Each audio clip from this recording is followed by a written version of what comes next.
Begenki ya mamaye dukkan sansanin zuciyata. Ya ki wannan kyakkyawar halitta. Ban zaton cewa na yi laifi in na ce an yi ki ne musamman domin tabbatar da jin daɗin rayuwata.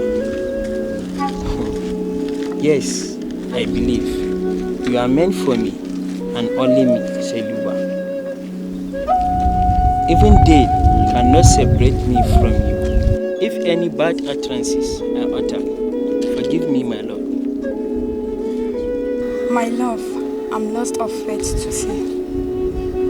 Kalamanka sun mamaye birnin zuciyata.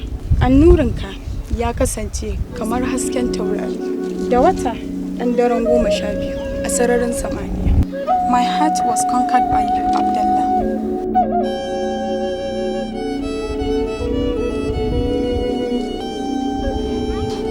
Da'iman lallai rayuwa za ta kuntata idan aka ce ba ma tare da shi.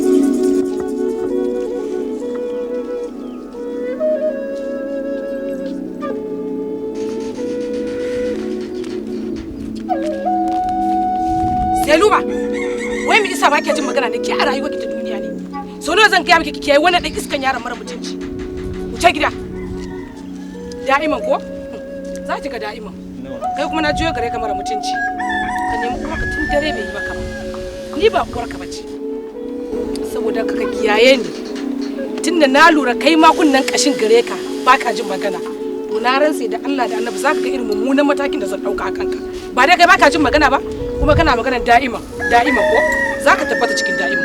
Za ku ka mutu a banzace a cikin da'iman ɗinka mara mutunci.